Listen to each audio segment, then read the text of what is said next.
this is our principal tool for addressing violent crime in cities, and it is an effective tool.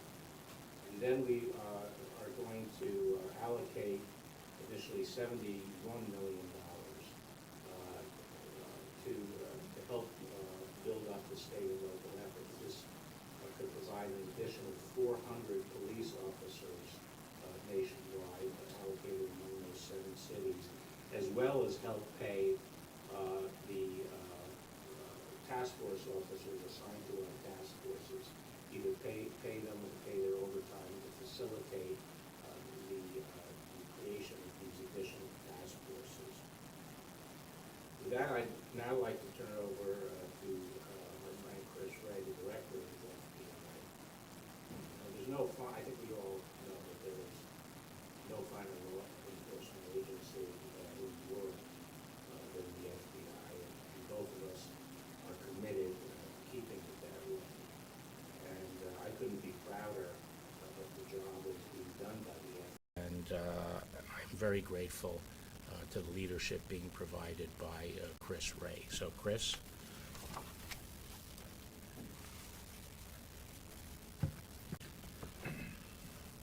Well, good afternoon. I'm proud to represent the FBI and to stand here together with the Attorney General and my colleagues across the Justice Department. As Attorney General Barr noted, our nation has made significant progress against violent crime, but it still plagues far too many of our communities. And those of us in law enforcement cannot rest while any Americans live in fear in their own homes or their own neighborhoods. While every agency you see up here has a different role and responsibility, fighting violent crime is a responsibility that we all share. It's one team and one fight, and Operation Relentless Pursuit reflects that team approach. And the men and women of the FBI are committed to doing our part to help out in that fight. We are striving for that one team, one fight mentality every day in every one of the FBI's field offices, and we're bringing that mentality to the fight against violent crime. We're doing that through our hundreds of task forces throughout the country, including our violent gangs safe streets task forces and our violent crimes task forces, where the FBI and our partners each bring to the table what we do best. We're also doing that by contributing the Bureau's expertise to our collective efforts, working hard to help where we can help the most. The FBI's focus is on targeting the overall leadership of gangs and criminal enterprises that drive violence in American communities. The Bureau has already dedicated resources and strong partnerships to the cities chosen by Operation Relentless Pursuit, and through this initiative, we'll not only be keeping our existing commitment in those cities, but surging additional FBI resources to help further reduce violent crime.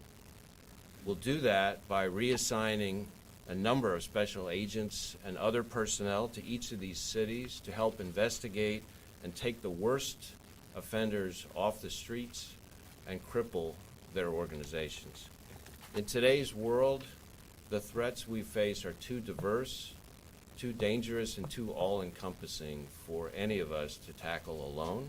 So all of us in law enforcement have to figure out ways to complement each other, to find synergies, to match strengths with strengths, to put together, in effect, our two with our partners' two and have it add up to more than 4, have it equal 5 or 6 or 7. And this initiative is a terrific example of that approach.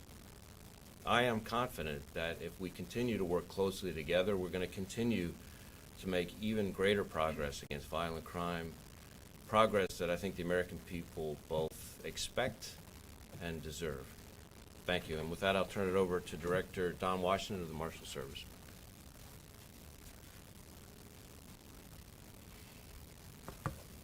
One team, one fight. Good afternoon, ladies and gentlemen.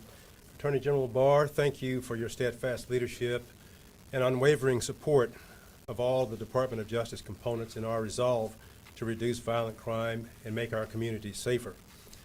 I am honored to lead the United States Marshal Service, and I stand here today with the leaders of my fellow law enforcement agencies in the U.S. Department of Justice Today, our common mission is to pursue justice for all by continuing to do the hard work of reducing violent crime and seizing the tools of the trade which allow criminals to ply their daily enterprises in our communities.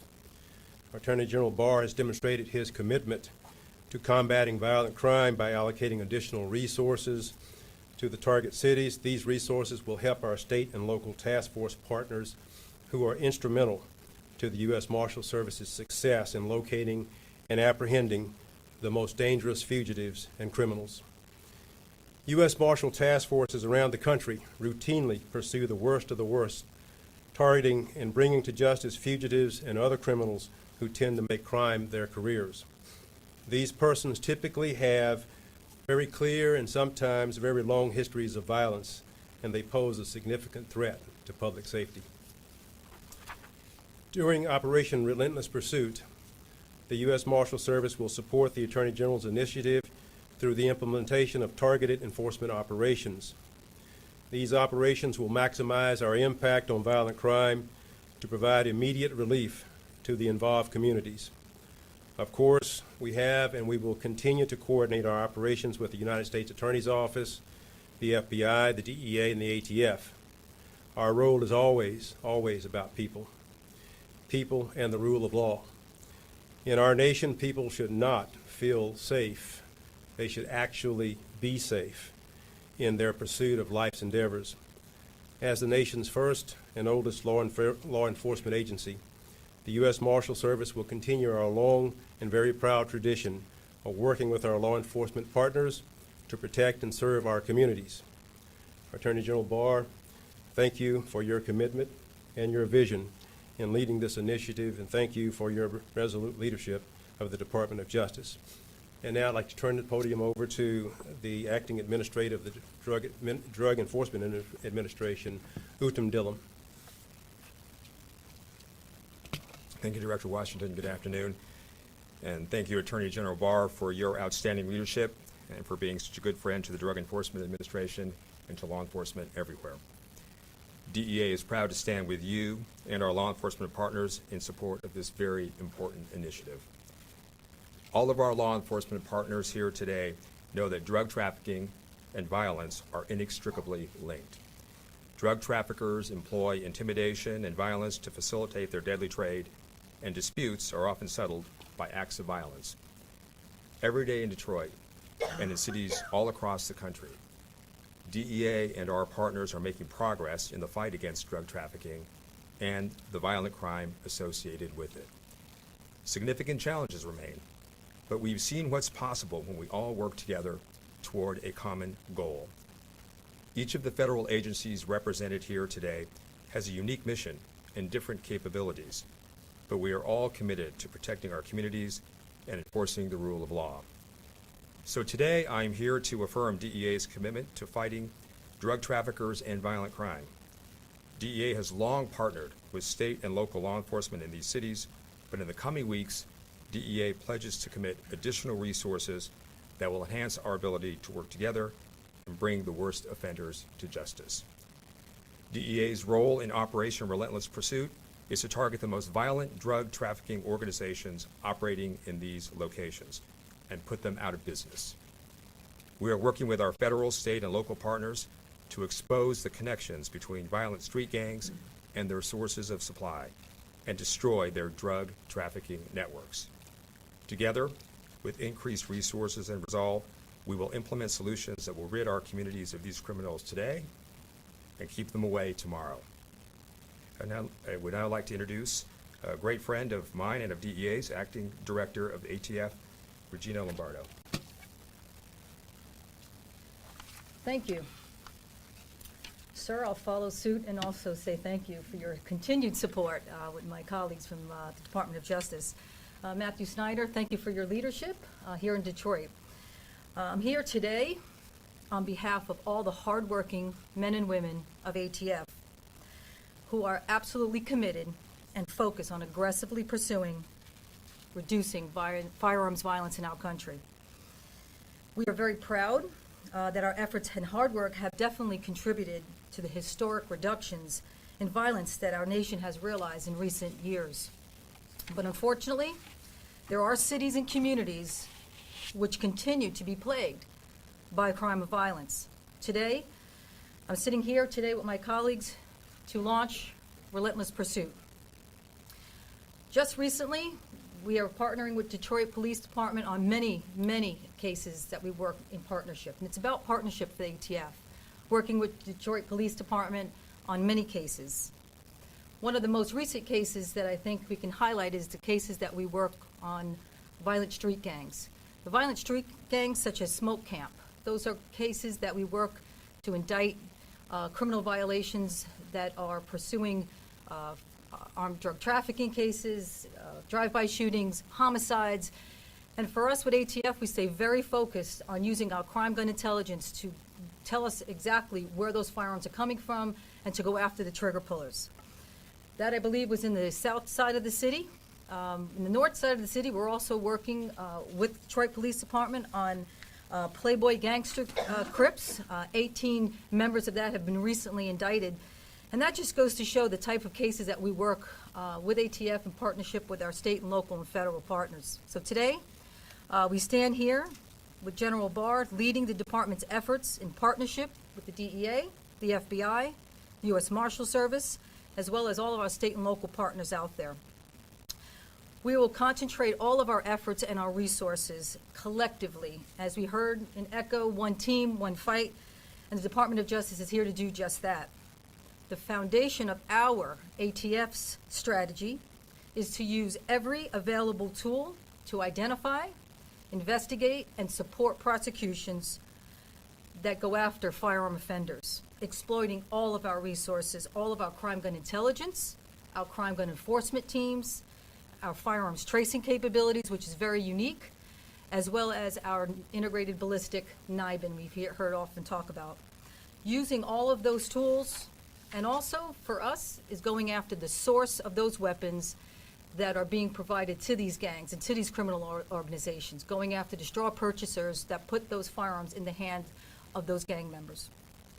We were redirecting a lot of our resources with special agents, investigators, as well as our canines as well, because they are the ones that go out and look for the shell casings and firearms, redeploying all of our resources toward this initiative. So we stand ready to, what I call, relentlessly drive the department's initiative to mission success. And I look forward to working 2020 with our partners to ensure that these communities achieve reductions in firearms and other violent crimes that we have achieved in other places across the nation. And now I'd like to have the honor of introducing Chief Craig. I feel like you're no better partner to ATF, so thank you for your partnership. Very much. True partner. Appreciate Thank that. you. Thank you.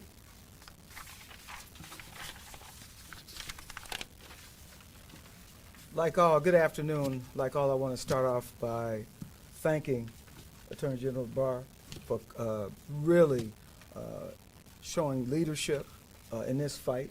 But also, I appreciate the accolades for what we've been doing, at least during my administration over the last almost 7 years.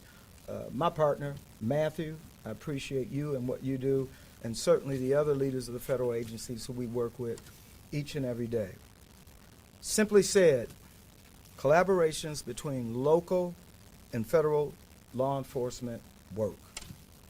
I've had tremendous experience in this arena, and I'm going to talk briefly about my time in LAPD, which I know the local reporters know. But when I was an LAPD captain working in South LA, a location where it was certainly lots of violence, violent gangs, I remember vividly when an offer was made. And we worked very closely with our federal partners, primarily the FBI, and one of the most violent gangs in the city of LA. That was a long body of work. It culminated with the execution of 25 search warrants. I will tell you, it was that effort, that collaborative effort, that made the difference in this very small footprint in Los Angeles. And to this day, that community has changed. That's the kind of sustained work and how collaborations work. Here in Detroit, since 2014, understanding the importance of these relationships, we were working very aggressively, supportively with our federal partners. So by example, we focus on the most violent street gangs. And as it has already been indicated, ATF, FBI, marshals, we focused on these gangs, resulting in 107 indictments since 2014. And yes, it did make a difference. So we have seen a steady decline here in the city of Detroit. Between 2014 and 2018, we saw double-digit reductions in all of our violence. In fact, overall violence, we're down 14%. 14%. And so the work continues. But I'm not going to sit here and wave a flag of success. We know there's still much work to do. I had a chance today going through some letters from some high school students. And it's ironic that this is the day that we're talking about this new enhanced effort, this collaborative effort. And in the letters, many of the students cited the chief, violence still continues. We know that you and the Detroit Police Department have done a wonderful job in reducing a lot of the violence that existed before you got here. But we believe it's still too much. And so I think about those young people who are growing up in this city, who are the future leaders of the city of Detroit. We must do better. Enhanced collaborative effort. I know that 2020 is going to be a great year, and we're going to continue to drive crime down. So again, to my federal partners, I just simply want to say again, thank you.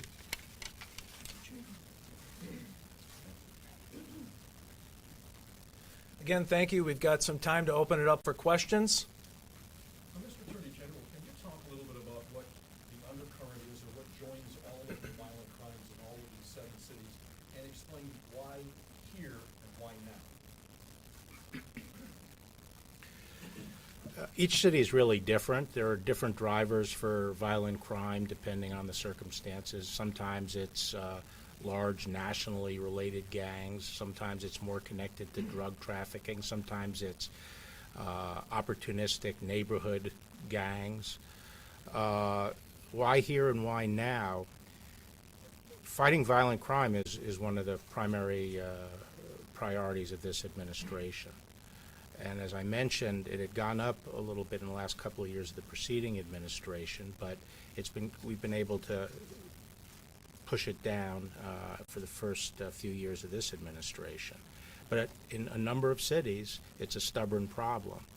As the chief just mentioned, there's been consistent progress here in Detroit in recent years, but you're starting from a very high level of violent crime, and it's still significantly higher than the national average. And our view is that we go where justice is needed most. It's intolerable for some Americans to experience high levels of violence and others live in relative peace. So we go where the trouble is. Does that answer your question? Okay. Mr. Attorney General, you said that there was a lot of explosion of anti-police rhetoric, police officers being shot. Do you think that there's just too much anti-rhetoric in the country for respect of law and law enforcement these days? Absolutely. I think that, are you referring to something I said or my editorial? Your Or, editorial. yeah, I feel there is too much anti-law enforcement rhetoric or not sufficient respect for police officers and law enforcement officers and the job they do, or at least recognition of it. And to me, it's the toughest job in the country, and it takes a toll. And it involves a great deal of sacrifice. And I've said a number of times that, after the Vietnam War and the way we treated our troops that fought in that war, we learned a lesson, and we learned that they deserve our respect for the sacrifices they make. But when we stop and look at, the threats we face here at home from violent crime, we owe the same kind of respect and appreciation to our police officers. And I've pointed out that in a full employment economy like we have, and given the toughness of the job, it's getting harder and harder to find people of character who are willing to take these jobs. And there are a lot of vacancies around the country, so I'd like to see increased recognition among the American people of those who serve. General Barr, just last week in Detroit, there was an internal report that alleged systemic misconduct and abuse by officers in the department's narcotics unit. Meanwhile, under the Trump administration, the Justice Department has largely abandoned the practice of investigating pattern and practice abuses by local police forces. I'm wondering if you see a need to tackle these kinds of allegations of misconduct while also providing support to local forces through programs like this. Good. Well, the fact that we do support the forces and we are interested in maximizing our collaboration with them on fighting crime doesn't mean we abdicate our responsibility to enforce civil rights, and where credible information is brought to our attention, we do investigate it. If I could follow up with something off topic as well, we've seen a handful of Republican senators say in recent days that suggesting the FISA court may need to be shut down unless there's large-scale reform done. I'm wondering if you think the changes that the FBI has outlined in the wake of the IG report go far enough, and what you think it would mean to lose the FISA court. I think FISA is a critical tool to protecting Americans, and I know the director and I feel very strongly about that. And we're both, we take the findings of the Inspector General very seriously, and we are working hand in hand to adopt reforms and change procedures and so forth that will address the issues.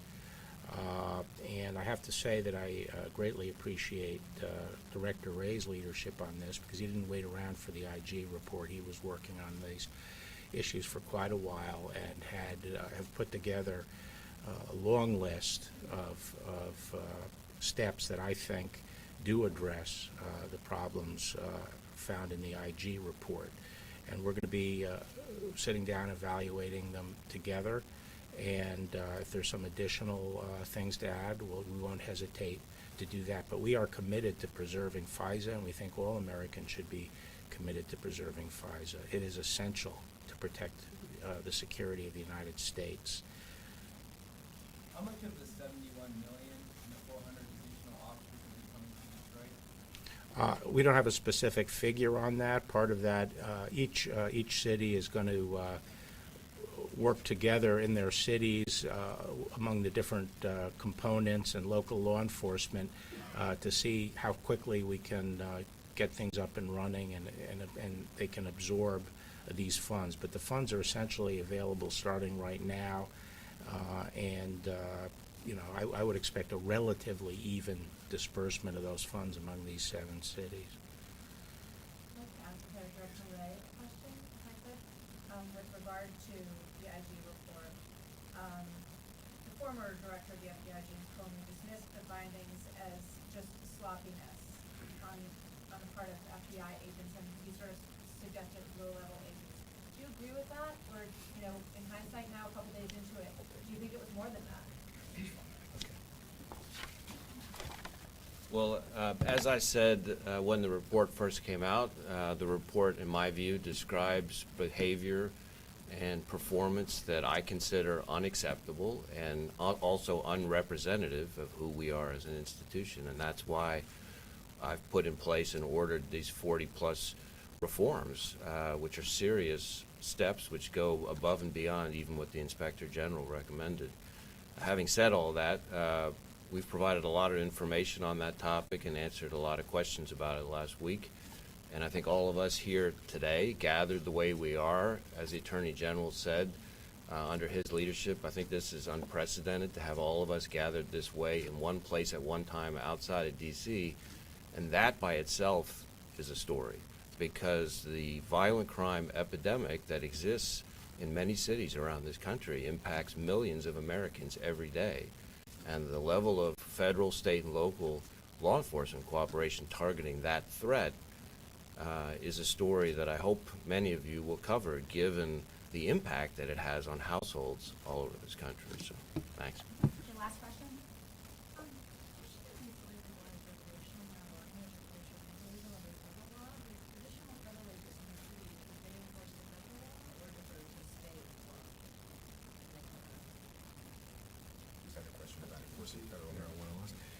DEA has always enforced federal marijuana laws and will continue to enforce federal marijuana laws.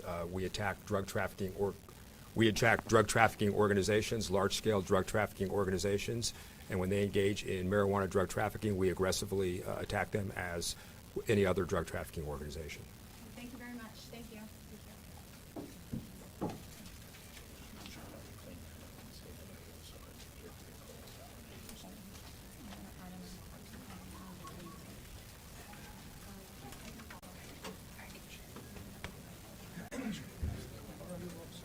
Yeah, I figured you all were going.